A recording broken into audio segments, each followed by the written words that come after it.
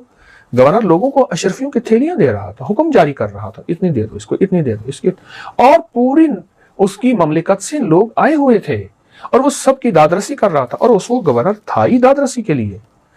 پر اس نے نہیں کیا. ان کو تھوڑا مال ملا, جو 100 شرفی 200 500 1000 ختم ہو گیا, پر اس نے اپنی نسلوں کے لیے تمنگری, مال, بخت, نعمت, چیزیں لے لی. اور وہ کس وجہ سے؟ صرف اللہ کے حبیب کا حیا کیا اور اللہ کے حبیب کی آل سے حیا کیا. بقی میں سامنے اصحاب سے حیا کیا, بقی میں سامنے. اور اس کی وجہ سے اللہ جل شانہ نے اس کے لیے وسعت برکت کے دروازے کیسے کھولے آپ سنیے. اب رات یہاں کاروان سرائے میں رہا. صبح اٹھا تو دیکھا کہ سواری بھی حشاش بشاش, خود بھی حشاش بشاش, اور سواری تیز دوڑ رہی ہے اور لوگ حیران ہیں. اور یہ منزلیں طے کرتا کرتا ہر جگہ جہاں بھی رہتا تھا رات کو, اس کے لیے رات مخمل بن جاتی تھی. جہاں بھی رہتا تھا, جب آیا تھا قسمہ پرسی کی رات تھی, جب آیا تھا تو غربت کی رات تھی. غربت کی بھی ہوتی ہے عجب صبح عجب شام, کرتا ہے سفر جب قافلہ راحت و آرام. آیا تھا حالات یہ تھے, اللہ آزما رہا تھا. یاد رکھیے گا میرا اللہ پاک بعض اوقات بندوں کو آزماتا ہے, کچے ہیں یا پکے ہیں, میرے ہیں یا غیر کے ہیں. مجھ سے نظر تو نہیں ہٹاتے, اللہ سے نظر نہیں ہٹی, اللہ کے حبیب سے نظر نہیں ہٹی.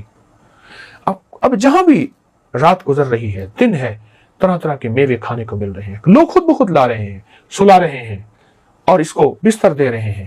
ہر بندہ اس کو استقبال کر رہا ہے ایسے جیسے جانتا ہو, اور یہ ہر بندہ اس کا دوست ہو یا اس کا اپنا ہو یا اس کا بھائی ہو. حیران. پر کبھی کبھی بیٹھ کے نا سوچتا تھا یہ میرے نصیب کیسے کھلے. آواز اندر سے آتی تھی, ہمارا نام لے اور اس درد سے لینا, خیال کرنا بغیر درد کے ہم اس نام کی تاثیر نہیں دیں گے, بغیر یقین کے ہم اس نام کی تاثیر نہیں دیں گے. اور پھر یہ درد سے ایسے کہہ کے واللہ ثم باللہ, واللہ ثم باللہ, واللہ ثم باللہ. یقین جانی مجھے مزہ آنا شروع ہو گیا. میرے منہ پانی بھرا ہے, میرے منہ میں پانی بھرا ہے. اس کی لذت, اس کی چاشنی. اللہ کا نام کیفیات سے لیا جائے, درد سے لیا جائے. ایک آپ کو چھوٹا سا تحفہ دیا ہے, ایک نقطہ دیا ہے. وہ خچر, اس کی غربت, تنگ دستی. وہ انسان, غربت عربی میں مسافرت کو کہتے ہیں, مسافر ہونے کو کہتے ہیں. وہ انسان, اس کی غربت اور تنگ دستی, اور اس کے گھر کے حالات کیا ہوں گے. اور 40 دن کے بعد گھر والے انتظار کر رہے ہوں گے, جائے گا کچھ لے کے آئے گا. جب گیا نا گھر, منزلیں طے کرتے, راحت کا سامان, راحت کا سفر. جب گھر پہنچا اور گھر پہنچتے ہی دیکھا کہ گھر میں تمکری کا سامان ہے. یہ کیا؟ کھانا, چیزیں, گوشت, میوے, نعمت. اس نے کہا آپ نے کسی کے ساتھ تجارت کی تھی اور ایک تاجر آیا تھا, اس نے کہا بہت نفع ہوا تجارت کی, یہ ان کا جو نفع ہے وہ میں ان کے دے کے جا رہا ہوں. ہم نے روکا بھی صحیح, اس نے کہا نہیں میں نے آگے تجارت پہ جانا ہے, میرا آگے قافلہ جا رہا ہے. ہم نے روکا بھی صحیح. کون تاجر تھا, کیا ہولیا تھا؟ اس نے کہا یہ ہولیا تھا, میں نے تو کسی سے تجارت نہیں کی, میرے پاس تھا ہی کچھ نہیں. کہا جاتے ہو بس کہہ گیا تھا کہ واللہ ثم باللہ کو نہ چھوڑنا. ہمیں سمجھ نہیں آئی یہ کیا ہے. تو ایک دم اس کی ہائے نکلی, ایک دم اس کی ہائے نکلی. من کان للہ کان اللہ لہ, جو اللہ کا ہو جاتا ہے اللہ اس کا ہو جاتا ہے. امام حسن بن علی وہ تشریف لائے اور فرمائیے تجھے ہمارے گھر سے ملا ہے, اور وہ تجھے نے ہمارا حیا کیا ہے, تو نے ہمارا لحاظ کیا ہے, تو نے ہمارا شرم اور ہمارا ادب کیا ہے, اس کی وجہ سے تجھے ملا. او گھر میں پھر دولت اور وسعت اور برکت کے جو خزانے لٹے اور ملے. کہا کہ پھر اس گھر میں ہر وقت ایک صدا آتی تھی, واللہ ثم باللہ. گھر کا بچہ بچہ یہی لفظ کہتا تھا, گھر کا بچہ بچہ یہی بول کہتا تھا, گھر کا بچہ بچہ اسی الفاظ کے اندر ڈوب جاتا تھا, ان لفظوں کے اندر ڈوب جاتا تھا. ہاں, نبی علیہ السلام کا حیا, ان کے ساتھ ادب شرم, اور ان کی اعلیٰ صاحب کے ساتھ, آل رسول کے ساتھ, اصحاب رسول, اللہ اس کا صلہ دیتا ہے. رب کسی کی محنت کو ضائع نہیں کرتا، رب اس کا صلہ دیتا ہے اور دیتا ہے، اور دیتا بھی اپنے غیب کے خزانے سے ہے، اور دیتا بھی ایسا ہے کہ اللہ دولتوں اور عزتوں کے دروازے کھول کے دکھا دیتا ہے، دولتوں اور عزتوں کے دروازے کھول کے دکھا دیتا ہے۔ اس راستے کو اپنا لیں، اس منزل کو لے لیں، یہ راہیں سچی ہیں اور انشاءاللہ کامیاب ہوں گے، دنیا بھی، آخرت بھی، رزق بھی، لذت بھی، صحت بھی ملے گی۔ یہ بہت بڑا واقعہ ہے اور اس کے اندر بہت بڑا راز ہے۔ واللہ ثم باللہ۔ جزاک اللہ۔ السلام علیکم ورحمۃ اللہ۔